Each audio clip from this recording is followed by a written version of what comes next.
అమ్మో ఎంత నష్టపోయిన కొడుకు అయ్యాడు. మేము ఉండలేము కూడా అసలు. అమ్మో అంత భయం అసలు. నీళ్ళు వచ్చి పడుతుంటే ఏముంటావు, ఉండలేము అసలేడా. అసలు బతకటమే కష్టం. కిరాయికున్నారా మీరు? మేము సొంత ఇల్లు అయ్యా ఈ మధ్యనే కట్టుకున్నాం. మేము 2 ఏళ్ళే కదా అంజి మేము కట్టుకొని. ఆస్తులన్నీ అమ్ము కట్టుకున్నాం కొడుక, ఏం ఉపయోగం లేదు. పొలాలు అమ్ముకున్నాం. ఖమ్మం దగ్గర ఉంటుందిగా, ఆరోగ్యవంతులంగా సరిపోవచ్చుగా. పిల్లలు ఉన్నారు మాకు, మనవడు మనవరాలు కూడా ఎన్నే ఉంటారు. చూపించుకోవడానికి అందుబాటులో ఉంటుందిగా అని కట్టుకుని ఏమి సుఖం లేదయ్యా. చూడుకోండి మొత్తం అంత సీలింగ్ అంతా పడిపోయింది. సంపాదించింది అంతా దీనికే పెట్టుకున్నాం అయ్యా మేము. ఏం సుఖం లేదు, ఏమి లేదయ్యా. ఆ కొడుకు పెళ్లి వేసుకొచ్చేసరికి అంతా ఆగమైపోయింది. అనాథలు అయిపోయినా మేము మమ్మల్ని చూసేటోళ్ళే లేరు. మా ఇల్లు చూడండి ఎన్ని వస్తువులు ఆగమైపోయినాయో. పిల్లల పుస్తకాలని సర్టిఫికెట్లు కూడా మర్చిపోయినాం మేము. అద్దొచ్చి మీద పడితే ఏం చేస్తాం, ఏమి చేసే పరిస్థితులు లేవు. అన్ని వదిలేసుకొని పోయినాం. అన్ని అగో మంచినీళ్ళు ఇచ్చేటోళ్ళు కూడా అబ్బాయి కొట్టకొచ్చిన మంచినీళ్ళే తీసుకొని తాగుతున్నాం. ఒక మంచినీళ్ళు ఇచ్చేటోళ్ళు కూడా కొట్టకొచ్చినాయి కొడుకు కొనుక్కొని కూడా కొనుక్కో. అసలు ఈ డబ్బులు కూడా తడిచిపోయి ఏమి లేవు. అగో కొట్టకొస్తే కాలువలో తీసుకొని తాగుతున్నాం మేము. ఆ పరిస్థితి వచ్చింది ఇక్కడ ఉన్నోళ్ళకి. అమ్మ అసలు ఉండలేము నాన్న, మనం ఏడు ఉండలేమమ్మా. ఇల్లు వదులుకొని బాట కిరాయిలు కొన్నా ఎవరుంటారయ్యా, ఏముంటారు పాప. వాళ్ళు మాలాగా నష్టపోయేటోళ్ళేగా అందరూ. ఇప్పుడు మనుషులు అంటే అందరం నష్టం, మనం ఒక్కరమే కాదుగా. కిరాయిలకు కూడా ఇబ్బంది ఉంటుందని తెలిసి మీరు ఎట్లా ఏ విధంగా కట్టుకున్నారు? అసలు తెలియదు అయ్యా, మాకు తెలియదు. మాకు అసలు ఎప్పుడు రాలేదు, అసలు ఎప్పుడు రాలే. పోయినసారి వచ్చినాయి అయ్యా, వీడి వరకు వచ్చినాయి పోయినాయి. అప్పుడు అంత పెద్ద నష్టం లేదు. ఈసారి మొత్తం కొడక సీలింగ్ అంతా మునిగిపోయింది. పైన పెట్టుకున్నాం, ఆడి కూడా పోయినాయి. అన్ని ఆగమైపోయినాయి. ఏమిలో బియ్యం తింటాను గోళ్ళు.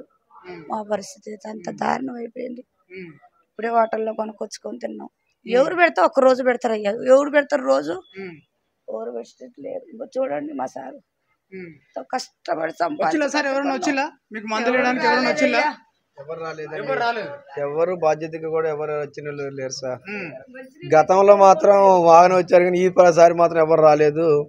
కేసీఆర్ ప్రభుత్వం వచ్చినప్పుడు బీఆర్ ప్రభుత్వం అప్పుడు మన మాజీ మంత్రి గారు బాగానే వచ్చిండు. అందరు బాగానే వచ్చారు, కలెక్టర్ గారు వచ్చారు, అందరు వచ్చారు. అప్పుడు ఎస్పీ గారు కూడా నెలలు తిరిగి అందరు చూసే చెప్పారు. కానీ ఇప్పుడు ఎవరు కూడా పట్టించుకోలే. ఎవరు కూడా ఈ ప్రభుత్వం అయితే ఎవరు పట్టించుకోలే.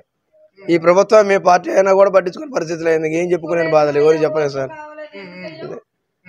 అందరికి మంచి చేయాలి సార్. చాలా నష్టపోయినాం, అందరికి మంచి జరగాలని కోరుకుంటున్నాం సార్. చాలా నష్టపోయినాం కాబట్టి, అన్ని విధాలుగా నష్టపోయినాం కాబట్టి 10,000 రూపాయలు ఈ 10,000 వాళ్ళు 10 లక్షలు ఇచ్చినా కూడా 2 లక్షలు ఇచ్చినా కూడా ఈ లోటు తీర్చలేరు. ఏ ప్రభుత్వం ఎవరు కూడా తీర్చలేరు.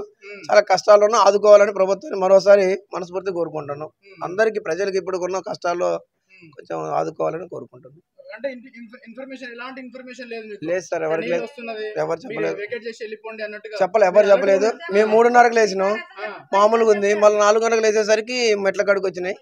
మెట్ల కాడికి వచ్చేసరికి పరిస్థితి చూసేసరికి అర్థమైపోయేసరికి అని అంత లోతు రావు కదా అనుకుని సన్సెట్ బల్లాలు చేర్చుకున్నాం. ఆ సన్సెట్ బాధ ఇల్లే మునిగిపోయింది. ఇల్లు లేకుంటాయి. ఎవరు రాలేదు, తర్వాత వచ్చారు అందరు, కానీ ఎప్పుడు రాలేదు. చాలా కష్టపడి నష్టపోయినా. చూడండి సీలింగ్లు చూడండి, సీలింగ్లు లేవు, ఏమీ లేవు, అన్ని మునిగిపోయినాయి. వాటర్ నిండిపోయిందండి. ఇది నిండిపోయింది వాటర్. ఇది వాటర్ నిండిపోయి ఇట్లా పరిస్థితి వచ్చిందండి. చాలా బాధాకరమైన విషయం ఇది. గవర్నమెంట్ దృష్టిలో కొంచెం ఆలోచించి సరైన న్యాయం చేయాలని కోరుకుంటున్నాం.